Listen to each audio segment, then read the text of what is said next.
ನಿನಗಾಗಿ ಭಾಗ 27. ವಿಕ್ರಮ್ ಆಫೀಸ್ನಲ್ಲಿ ವರ್ಕ್ ಇರುತ್ತದೆ ಅಂತ ಅದರಲ್ಲಿ ಬ್ಯುಸಿಯಾಗಿರುತ್ತಾನೆ.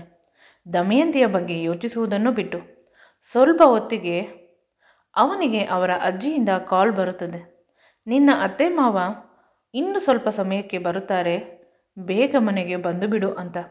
ಅಜ್ಜಿ ತುಂಬ ಇಂಪಾರ್ಟೆಂಟ್ ಕೆಲಸವಿದೆ, ಆದಷ್ಟು ಬೇಗ ಮನೆಗೆ ಬರಲು ಪ್ರಯತ್ನ ಮಾಡುತ್ತೇನೆ ಅಂತ ಹೇಳುತ್ತಾನೆ. ಇಲ್ಲಿ ದಮಯಂತಿ ಚೆನ್ನಾಗಿ ರೆಡಿಯಾಗಿ ಹೊರಗಡೆ ಬರುತ್ತಾಳೆ. ಅವಳನ್ನು ನೋಡಿ ಅಜ್ಜಿ ತುಂಬ ಖುಷಿಪಡುತ್ತಾಳೆ. ನಂತರ ಅವಳು ಹತ್ತಿರ ಬರುತ್ತಿದ್ದಂತೆ ಅಜ್ಜಿಯ ಕಣ್ಣುಗಳು ಸಣ್ಣದಾಗುತ್ತವೆ. ಏನಾಗಿದೆ ನಿನ್ನ ಕತ್ತಿನ ಹತ್ತಿರ ಅಂತ ಕೇಳುತ್ತಾಳೆ. ಅದು ರಾತ್ರಿ ವಿಕ್ರಮ್ ಕಚ್ಚಿದ್ದು. ಅವಳಿಗೆ ಭಯವಾಗುತ್ತದೆ. ಏನು ಹೇಳಲಿ ಅಂತ ಗೊತ್ತಾಗದೆ ತಡವರಿಸುತ್ತಾ, ಅದು ಅಲರ್ಜಿ ಅಜ್ಜಿ, ಇರುವೆ ಕಚ್ಚಿದ್ದು. ನಾನು ಪದೇ ಪದೇ ಅದರ ಮೇಲೆ ಕೈ ಹಾಕಿ ಉಜ್ಜುತ್ತಿದ್ದೆ, ಅದಕ್ಕಾಗಿ ಇನ್ನೂ ಜಾಸ್ತಿ ಆಗಿದೆ ಅಂತ ಹೇಳಿದಳು. ಸ್ವಲ್ಪ ಹೊತ್ತು ಅಜ್ಜಿ ಅದೇ ರೀತಿ ನೋಡುತ್ತಿದ್ದಳು. ನಂತರ ಜೋರಾಗಿ ನಕ್ಕಳು. ಆಗ ಶಾಂತಿ, ಯಾಕೆ ನಗುತ್ತಿದ್ದೀರಾ ಅಮ್ಮವ್ರೆ ಅಂತ ಕೇಳುತ್ತಾಳೆ. ನಾನು ಇವಳ ವಯಸ್ಸನ್ನು ದಾಟಿ ಬಂದಿರುವುದು. ಇವಳು ನನಗೆ ಸುಳ್ಳು ಹೇಳುತ್ತಾಳೆ. ಆ ಗಾಯ ಹೇಗೆ ಆಯಿತು ನೋಡೋಣ ಹೇಳು ಅಂತ ಶಾಂತಿಯ ಬಳಿ ಕೇಳುತ್ತಾಳೆ. ಇವಳಿಗೆ ತುಂಬ ನಾಚಿಕೆ ಆಗುತ್ತಿರುತ್ತದೆ. ವಿಕ್ರಮ್ ಮಾಡಿದ ಕೆಲಸದಿಂದ ನಾನು ಕಷ್ಟಕ್ಕೆ ಸಿಲುಕಿಕೊಂಡಿದ್ದೇನೆ. ಇನ್ನು ಮನೆಯಲ್ಲಿ ನನ್ನ ಮಾನ ಮರ್ಯಾದೆ ಹೋಗುತ್ತದೆ ಅಂತ ಬೆವರುತ್ತಿರುತ್ತಾಳೆ.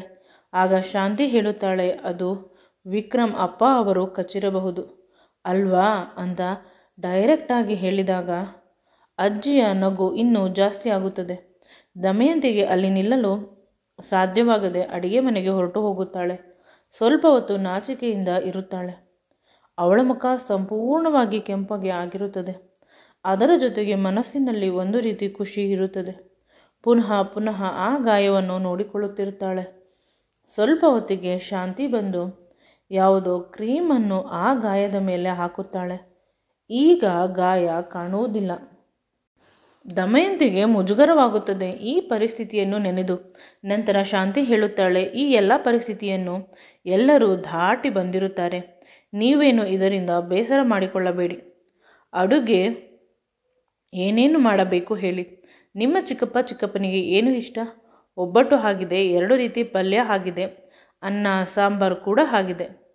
ಇದರ ಜೊತೆ ಬೋಂಡ ಮಾಡಬೇಕಾ ಅಥವಾ ಬಜ್ಜಿನ ಅಂತ ಕೇಳುತ್ತಾಳೆ. ಆಗ ದಮಯಂತಿ, ಚಿಕ್ಕಪ್ಪನಿಗೆ ಆಲೂ ಬೋಂಡ ಅಂದರೆ ತುಂಬ ಇಷ್ಟ. ಚಿಕ್ಕಮ್ಮ ಯಾವಾಗಲೂ ಮಾಡಿಕೊಡುತ್ತಿರಲಿಲ್ಲ. ಆಲೂಗೆಡ್ಡೆ ಇದ್ದರೆ ಪಲ್ಯಕ್ಕೆ ಆಗುತ್ತದೆ. ನೀನೇ ತಿಂದು ಬಿಟ್ಟರೆ ನನ್ನ ಮಗಳಿಗೆ ಏನು ಇಡಲಿ? ಈ ರೀತಿ ಪರದಾಡುತ್ತಿದ್ದರು. ಒಮ್ಮೊಮ್ಮೆ ಚಿಕ್ಕಮ್ಮ ಅವರ ಅಮ್ಮನ ಮನೆಗೆ ಹೋಗಿದ್ದಾಗ ನಾನು ಚಿಕ್ಕಪ್ಪನಿಗೆ ಹೇಳಿ ಆಲೂಗೆಡ್ಡೆ ತರಿಸಿ ಪಲ್ಯ ಮಾಡಿಕೊಡುತ್ತಿದ್ದೆ. ಇಂದು ಅದನ್ನು ನೆನೆದು ಕಣ್ಣೀರು ಬಂತು. ಈ ಮನೆಯ ತುಂಬ ತಿನ್ನಲು ದವಸ ಧಾನ್ಯಗಳು ಇದೆ, ಆದರೆ ಚಿಕ್ಕಮ್ಮ ಇಲ್ಲ ಇಲ್ಲಿ ಅಂತ ದುಃಖವಾಯಿತು. ಕಣ್ಣೀರು ಹಾಕುತ್ತಿದ್ದಾಳೆ. ಆಗ ಅದನ್ನು ನೋಡಿ ಅಜ್ಜಿ, ಓ ನಿನ್ನ ಗಂಡ ಆಫೀಸ್ಗೆ ಹೋಗಿದ್ದಾನೆ, ನಿನ್ನ ಜೊತೆಗಿಲ್ಲ ಅಂತ ಅಳುತ್ತಿದ್ದೀಯಾ ಅಂತ ತಮಾಷೆ ಮಾಡಿದಳು. ಆಗ ದಮಯಂತಿ ಜೋರಾಗಿ ನಕ್ಕಳು. ಅಜ್ಜಿಯನ್ನು ಗಟ್ಟಿಯಾಗಿ ತಬ್ಬಿಕೊಂಡಳು. ಅವಳು ಬಹಳ ಬೇಗ ಚಿಕ್ಕಪ್ಪನಿಗೆ ಏನೇನು ಇಷ್ಟ ಎಲ್ಲವನ್ನು ಮಾಡತೊಡಗಿದಳು. ಚಂದದ ಸೀರೆ ಉಟ್ಟಿದರೂ ಕೂಡ ಸೀರೆ ಗಲೀಜು ಆಗುತ್ತದೆ ಅನ್ನುವ ಪರಿವೇ ಇಲ್ಲ ಅವಳಿಗೆ. ಯಾವ ಬಟ್ಟೆ ಹಾಕಿಕೊಂಡರೂ ಅದರಲ್ಲಿ ಕೆಲಸ ಮಾಡುತ್ತಾಳೆ. ಆ ಬಟ್ಟೆಯನ್ನು ಗಲೀಜು ಮಾಡಿಕೊಳ್ಳುವುದಿಲ್ಲ. ಕೆಲಸ ತುಂಬ ಚೆನ್ನಾಗಿ ಬರುವ ರೀತಿ ಇದೆ ಅಂತ ಅಜ್ಜಿ ಕೇಳುತ್ತಾಳೆ. ಹೌದು, ನಮ್ಮ ಮನೆಯಲ್ಲಿ ನಾನೇ ಮಾಡುತ್ತಾ ಇದ್ದಿದ್ದು. ನಿಮ್ಮ ಚಿಕ್ಕಮ್ಮನ ಮಗಳು ಅವರು ಮಾಡುತ್ತೇನೆ ಅಂತ ಬಂದರೂ ನಾನೇ ಮಾಡಲು ಬಿಡುತ್ತಿರಲಿಲ್ಲ. ನನಗೆ ಏನು ಕೆಲಸವಿತ್ತು? ನಾನು ಜಾಸ್ತಿ ಓದುತ್ತಿರಲಿಲ್ಲ, ಮನೆಯಲ್ಲಿ ಇದ್ದೆ ಅಲ್ಲವೇ, ಅದಕ್ಕೆ ಕೆಲಸ ಮಾಡಿಕೊಂಡು ಇದ್ದೆ ಅಂತ ಹೇಳಿದಳು. ಅಜ್ಜಿ ಹತ್ತಿರ ಅವರನ್ನು ಬಿಟ್ಟುಕೊಡಲಿಲ್ಲ. ಸ್ವಲ್ಪ ಹೊತ್ತಿಗೆ ಪಾರ್ಸೆಲ್ ಬಂತು. ಆಗ ಪಾರ್ಸೆಲ್ ತಂದವನು ನನ್ನ ಹೆಸರನ್ನು ಹೇಳಿದ. ನಾನು ಬಂದರೆ ಮಾತ್ರ ಕೊಡುವುದು ಅಂತ. ನಾನು ಹೋಗಿ ಪಾರ್ಸೆಲ್ ತೆಗೆದುಕೊಂಡು ಬಂದೆ. ಪದೇ ಪದೇ ಅಜ್ಜಿ ಓಪನ್ ಮಾಡು ಅಂತ ಹೇಳಿದರು. ಓಪನ್ ಮಾಡಲು ತೆಗೆದೆ. ಅಷ್ಟರಲ್ಲಿ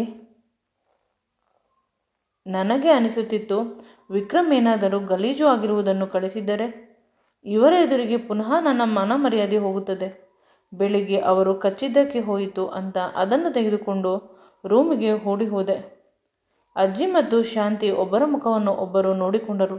ನಂತರ ಅಜ್ಜಿ ಕಣ್ಣು ಹೊಡೆದಳು. ಇಬ್ಬರು ನಗುತ್ತಾ ಸುಮ್ಮನಾದರು.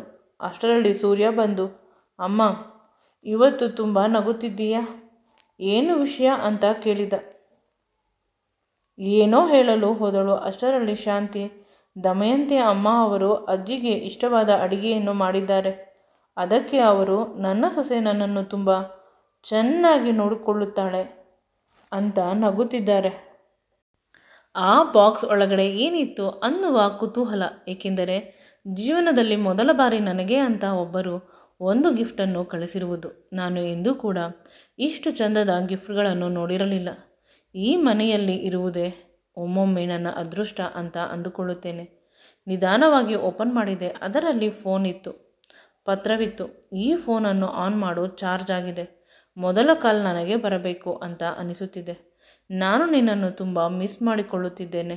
ಇದರಲ್ಲಿ ಇರುವ ಡ್ರೆಸ್ಸನ್ನು ಇಂದು ರಾತ್ರಿ ನೀನು ಹಾಕಿಕೊಳ್ಳಬೇಕು. ನಿನಗೆ ಸರ್ಪ್ರೈಸ್ ನೀಡುತ್ತೇನೆ ಅಂತ ಬರೆದಿತ್ತು. ಏನಿರಬಹುದು ಅಂದುಕೊಂಡು ಇನ್ನೊಂದು ಬಾಕ್ಸನ್ನು ತೆಗೆದುಕೊಂಡೆ. ಅದರಲ್ಲಿ ರೆಡ್ ಕಲರ್ ಡ್ರೆಸ್ ಇತ್ತು. ನನ್ನ ಬಾಡಿ ಮೆಜರ್ಮೆಂಟ್ ನನಗೆ ಆಗುತ್ತದೆ, ಆದರೆ ಅದರಲ್ಲಿ ನೆಟ್ ಇರುವುದರಿಂದ ನನ್ನ ದೇಹದ ಎಲ್ಲ ಭಾಗಗಳು ಬಹಳ ಅಚ್ಚುಕಟ್ಟಾಗಿ ಹೊರಗಡೆ ಕಾಣಿಸುತ್ತದೆ. ಅವಳಿಗೆ ಕೋಪ ಬಂತು. ಅವನಿಗೆ ವಿಡಿಯೋ ಕಾಲ್ ಮಾಡಿದಳು. ಇಲ್ಲಿ ವಿಕ್ರಮ್ ಸಂಪೂರ್ಣವಾಗಿ ಅವನ ಕೆಲಸದಲ್ಲಿ ಕಳೆದು ಹೋಗಿದ್ದ. ಅವಳ ಕಾಲ್ ಬಂದಿದ್ದನ್ನು ನೋಡಿ ಅವನ ಮುಖ ಹರಳಿತು. ಖುಷಿಪಟ್ಟ. ನನಗೆ ಅಂತ ಕಾಲ್ ಮಾಡಿದ್ದಾಳೆ ಅಂತ ಬಹಳ ಬೇಗ ಫೋನನ್ನು ರಿಸೀವ್ ಮಾಡಿದ ತಕ್ಷಣ ಅವಳು ಕೋಪದಿಂದ ಕೆಂಪಾಗಿರುವ ಮುಖವನ್ನು ನೋಡಿ ಅವಳ ಮೇಲೆ ಪ್ರೀತಿ ಇನ್ನೂ ಜಾಸ್ತಿ ಆಯಿತು. ಯಾವಾಗಲೂ ಇರುವ ಕಲರ್ ಇದ್ದರೇನೆ ಅವಳನ್ನು ಕಚ್ಚಿ ತಿನ್ನಬೇಕು ಅಂತ ಅನಿಸುತ್ತದೆ. ಇನ್ನು ಕೋಪ ಮಾಡಿಕೊಂಡು ಫೋನ್ ಮಾಡಿದರೆ ಏನು ಮಾಡಲಿ? ಟೊಮೊಟೊ ಹಣ್ಣಿನ ರೀತಿ ಆಗಿದ್ದಾಳೆ. ಇಷ್ಟೊಂದು ಕೋಪಕ್ಕೆ ಏನು ಕಾರಣವೋ ಅಂತ ಕೇಳಿದೆ. ಅದು ಏನೂ ಇಲ್ಲ, ನೀವು ನನಗೆ ಫೋನ್ ಯಾಕೆ ಕಳಿಸಿದ್ದು ಅಂತ ಕೇಳಿದಳು. ನಾನು ಇನ್ನು ಮೇಲೆ ಆಫೀಸ್ಗೆ ಬರಬೇಕು. ಆಗ ನಿನ್ನನ್ನು ತುಂಬ ಮಿಸ್ ಮಾಡಿಕೊಳ್ಳುತ್ತೇನೆ. ಪದೇ ಪದೇ ವಿಡಿಯೋ ಕಾಲ್ ಮಾಡಿ ಮಾತನಾಡಬಹುದು, ನೋಡಬಹುದು, ಮುತ್ತುಗಳನ್ನು ಕೊಟ್ಟುಕೊಳ್ಳಬಹುದು. ಈಗ ಒಂದು ಮುತ್ತು ಕೊಡು ಅಂತ ಕೇಳುತ್ತಾನೆ. ನಾಚಿಕೆಯಿಂದ ತಲೆ ಬಗ್ಗಿಸುತ್ತಾಳೆ. ಇಷ್ಟೊಂದು ನಾಚಿಕೆ ನಮ್ಮಿಬ್ಬರ ಮಧ್ಯೆ ಯಾರೂ ಇಲ್ಲ. ನನ್ನ ಚೇಂಬರ್ನಲ್ಲಿ ನೀನು ಧಾರಾಳವಾಗಿ ಕೊಡಬಹುದು ಅಂತ ಕಣ್ಣನ್ನು ಮುಚ್ಚಿಕೊಳ್ಳುತ್ತಾನೆ. ಅವನ ಮುಖವನ್ನು ನೋಡಿ ಅವಳಿಗೆ ಒಂದು ರೀತಿ ಆಸೆ ಉಂಟಾಗುತ್ತದೆ. ಮುತ್ತು ಕೊಡಲು ಹತ್ತಿರ ಬರುತ್ತಿರುತ್ತಾಳೆ. ಸಡನ್ನಾಗಿ ಅವನು ಕಣ್ಣನ್ನು ಬಿಟ್ಟು ಇಡುತ್ತಾನೆ. ನಿನ್ನನ್ನು ನೋಡದೆ ಅರೆ ಕ್ಷಣ ಇರಲು ನನ್ನ ಕೈಯಲ್ಲಿ ಸಾಧ್ಯವಿಲ್ಲ.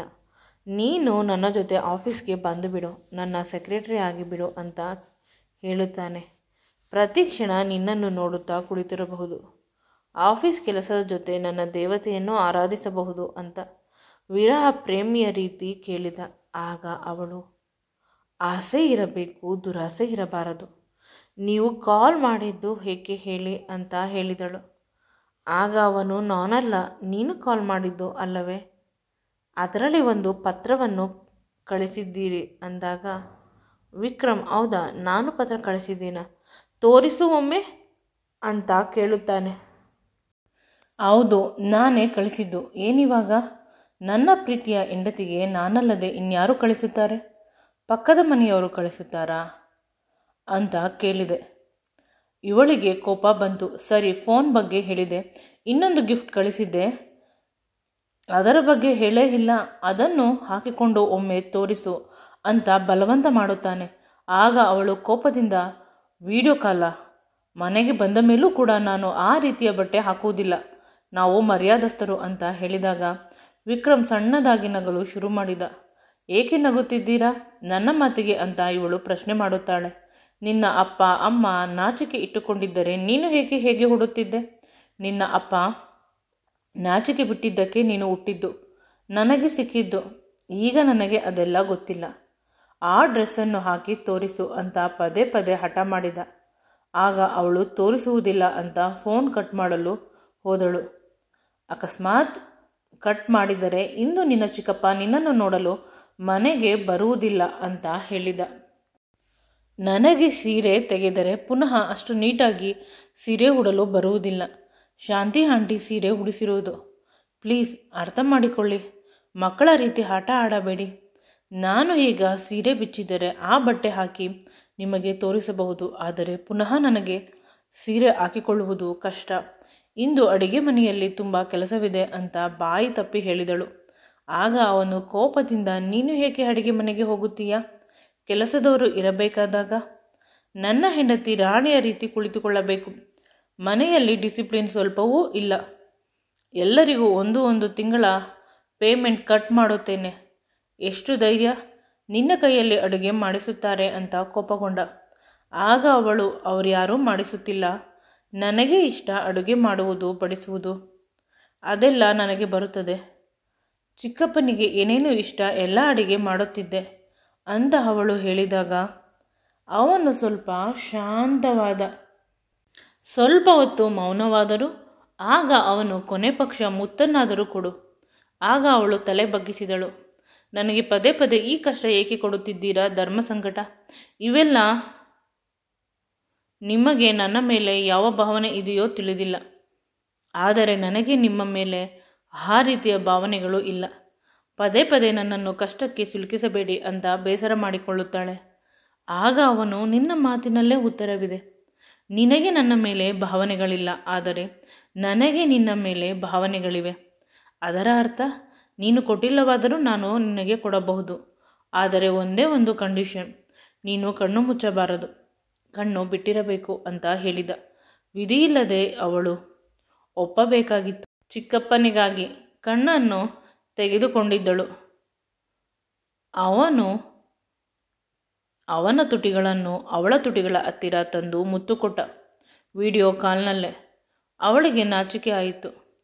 ಎರಡು ಕೈಯಿಂದ ತನ್ನ ಮುಖವನ್ನು ಮುಚ್ಚಿಕೊಳ್ಳಲು ಫೋನ್ ಕಟ್ ಮಾಡಿ ಅಲ್ಲಿಂದ ಹೊರಟು ಹೋದಳು. ನೆಮ್ಮದಿಯಿಂದ ಇರಲು ಬಿಡುವುದಿಲ್ಲ ಅಂತ ಒಂದು ಬಾರಿ ಅಂದುಕೊಂಡರು. ಮತ್ತೊಂದು ಬಾರಿ ಫೋನ್ ಸಿಕ್ಕಿದೆ, ವಿಕಿಗೆ ಕಾಲ್ ಮಾಡಬಹುದು ಅಂತ ಖುಷಿಪಟ್ಟಳು. ಆದರೆ ಈ ಬಾರಿ ಅವನ ಹೆಸರನ್ನು ಮನಸ್ಸಿನಲ್ಲಿ ನೆನೆಸಿಕೊಂಡಾಗ ಅವಳಿಗೆ ಒಂದು ರೀತಿ ಖುಷಿಯಾಗಿಲ್ಲ. ಬದಲಿಗೆ ಮತ್ತೆ ಅವನ ಜೊತೆ ನೀನು ಮಾತನಾಡಬೇಕಾ ಅನ್ನುವ ರೀತಿ ನೋವಾಗುತ್ತಿತ್ತು. ಈಗ ಅವೆಲ್ಲವನ್ನು ಯೋಚಿಸುವಷ್ಟು ಸಮಯವಿಲ್ಲ ಅಂತ ಚಿಕ್ಕಪ್ಪನಿಗೆ ಅಂತ ಮಾಡಿದ್ದ ಎಲ್ಲ ಅಡಿಗೆಗಳನ್ನು ಡೈನಿಂಗ್ ಟೇಬಲ್ ಮೇಲೆ ತಂದು ಇಟ್ಟಳು. ಅಷ್ಟರಲ್ಲಿ ಅವರ ಚಿಕ್ಕಪ್ಪ ಚಿಕ್ಕಮ್ಮ ಬಂದರು. ಅವರನ್ನು ನೋಡಿ ಹೋಗಿ ತಬ್ಬಿಕೊಂಡಳು. ಯಾವಾಗಲೂ ಮುಖವನ್ನು ಎತ್ತುಕೊಂಡಿರುತ್ತಿದ್ದ ಚಿಕ್ಕಮ್ಮ ಇಂದು ನಗುತ್ತಾ ಇದ್ದಳು. ಎಲ್ಲ ದುಡ್ಡಿನ ಪ್ರಭಾವ ಅಂತ ದಮಯಂತಿಗೆ ಅನಿಸಿತು. ಅವರಿಬ್ಬರು ಕೈ ತುಂಬ ಹಣ್ಣುಗಳು, ಹೂವು, ಎಲೆ ಅಡಿಕೆ ಎಲ್ಲ ತಂದಿದ್ದರು. ಇದೆಲ್ಲ ಏಕೆ ಅಂತ ವಿಕ್ರಮ್ನ ಅಜ್ಜಿ ಕೇಳಿದಾಗ, ಬೀಗರ ಮನೆಗೆ ಬರಬೇಕಾದಾಗ ಇವೆಲ್ಲ ತರಬೇಕು, ನಮ್ಮ ಶಕ್ತಿಗೆ ಅನುಗುಣವಾಗಿ ಅಂತ ಹೇಳಿದರು. ಆಗ ವಿಕ್ರಮ್ ಅಮ್ಮ, ಹೌದು, ನಿಮ್ಮ ಶಕ್ತಿಯ ಅನುಗುಣವಾಗಿ ತರಬೇಕು, ನಮ್ಮ ಶಕ್ತಿಯ ಅನುಗುಣವಾಗಿ ತರಬೇಕು ಅಂತ ಹೇಳಿದರೆ ನೀವು ನಮ್ಮ ಮನೆಗೆ ಕಾಲೇ ಇಡುವುದಿಲ್ಲ ಅಲ್ಲವೇ ಅಂತ ವ್ಯಂಗ್ಯವಾಗಿ ಮಾತನಾಡಿದಳು. ಆಗ ಅಲ್ಲಿ ಇದ್ದವರಿಗೆ ಎಲ್ಲ ಸ್ವಲ್ಪ ಹಿಂಸೆ ಆಯಿತು. ಸಡನ್ನಾಗಿ ಈ ರೀತಿ ಬಡವರನ್ನು ಹೀಯಾಳಿಸಿ ಮಾತನಾಡಿದರೆ ನೋವಾಗುತ್ತದೆ ಅಂತ. ಸ್ವಲ್ಪ ಹೊತ್ತಿಗೆ ಸೂರ್ಯ ಬಂದರು. ಅವರಿಗೆ ಈ ಎಲ್ಲ ವಿಷಯಗಳು ತಿಳಿದಿಲ್ಲ. ಬಂದವರು ದಮಯಂತಿಯ ಚಿಕ್ಕಪ್ಪನ ಕೈಯನ್ನು ಕುಲುಕಿದರು. ನೀವು ನಮ್ಮ ಮನೆಗೆ ಬಂದಿದ್ದು ನಮ್ಮ ಸೌಭಾಗ್ಯ. ನೀವು ಕೇವಲ ದಮಯಂತಿಗೆ ಚಿಕ್ಕಪ್ಪ ಅಲ್ಲ, ನನ್ನ ಪ್ರಾಣ ಸ್ನೇಹಿತನ ತಮ್ಮ. ಆಗ ದಮಯಂತಿಯ ಚಿಕ್ಕಪ್ಪ, ಹೌದು, ನನಗೆ ನೆನಪಿದೆ. ಆದರೆ ನೀವು ಶ್ರೀಮಂತರಾದ ಮೇಲೆ ಮರೆತು ಬಿಟ್ಟಿರುತ್ತೀರಾ ಅಂತ ನಾನು ಎಂದೂ ಕೂಡ ಅದರ ಬಗ್ಗೆ ಮಾತನಾಡಲಿಲ್ಲ. ಆಗ ಸೂರ್ಯನ ಅಮ್ಮ ಕೇಳುತ್ತಾಳೆ, ಇವರು ನಿನಗೆ ಮೊದಲೇ ಗೊತ್ತಾ ಅಂತ. ಹೌದು ಅಮ್ಮ, ನನ್ನ ಬಿಸ್ನೆಸ್ಗೆ ಬಂಡವಾಳ ಹಾಕಿದ್ದು ಇವರ ಅಣ್ಣ, ಅಂದರೆ ನಮ್ಮ ದಮಯಂತಿಯ ಅಪ್ಪ. ಆಗಿನ ಕಾಲದಲ್ಲಿ 2 ಲಕ್ಷ ಕೊಟ್ಟಿದ್ದರು. ಆ ದುಡ್ಡಿನಿಂದ ನನ್ನ ಕಂಪನಿಯನ್ನು ಶುರು ಮಾಡಿದ್ದು. ಇದು ಸುಮಾರು 30 ವರ್ಷಗಳ ಮಾತು. ಆಗ ದಮಯಂತಿಯ ಅಪ್ಪ ಡಿಗ್ರಿ ಓದುತ್ತಿದ್ದರು. ನನಗೆ ದುಡ್ಡು ಬೇಕು ಅಂತ ಹೇಳಿದ ತಕ್ಷಣ ಅವರ ಹೆಸರಿನಲ್ಲಿ ಇದ್ದ ಸೈಟನ್ನು ಮಾರಿ 2 ಲಕ್ಷಕ್ಕೆ ದುಡ್ಡನ್ನು ನನಗೆ ಕೊಟ್ಟರು. ನನಗೆ ದುಡ್ಡು ಬೇಡ, ನೀನು ಚೆನ್ನಾಗಿರಬೇಕು ಯಾವಾಗಲೂ. ನಿನಗೆ ತುಂಬ ಲಾಭ ಬಂದಾಗ ನನಗೆ ಕೇವಲ ಅಸಲು ಕೊಡು, ಪರವಾಗಿಲ್ಲ. ನೀನು ಕೂಡ ನನಗೆ ತಮ್ಮನ ರೀತಿ. ನೀನು ಚೆನ್ನಾಗಿದ್ದರೆ ನನಗೆ ಖುಷಿ ಅಂತ ಹೇಳಿದ್ದರು. ಈಗ ಅದೇ ಸೈಟು ಕೋರ್ಟಿಗೆ ಬರುತ್ತದೆ. ಅಲ್ಲಿ ಇದ್ದವರೆಲ್ಲ ಅಂದುಕೊಂಡರು, ಈಗ ನಿಜವಾದ ಶ್ರೀಮಂತರು ಯಾರು? ದಮಯಂತಿಯ ಅಪ್ಪ ಅಲ್ಲವೇ ಅಂತ. ವಿಕ್ರಮಮ್ಮ ಇಷ್ಟು ಹೊತ್ತು ಮಾತನಾಡಿದ್ದಕ್ಕೆ ಗಿಲ್ಟಿ ಫೀಲ್ ಮಾಡಿಕೊಂಡು ಅಲ್ಲಿಂದ ಹೊರಟು ಹೋದಳು. ನಂತರ ಅವರನ್ನು ಒಳಗಡೆ ಕರೆದು ಕೂರಿಸಿದರು, ಔತಣಕ್ಕೆ ಏರ್ಪಡಿಸಿದರು. ಅಷ್ಟರಲ್ಲಿ ಅವರ ಮನೆಗೆ ಯಾರೋ ಬಂದರು. ಅದು ಯಾರೆಂದರೆ, ಈ ವಿಡಿಯೋ ನಿಮಗೆ ಇಷ್ಟವಾಗಿದ್ದಲ್ಲಿ ನನ್ನ ಚಾನಲನ್ನು ಲೈಕ್ ಮಾಡಿ, ಶೇರ್ ಮಾಡಿ ಮತ್ತು ಸಬ್ಸ್ಕ್ರೈಬ್ ಮಾಡಿ. Thank you.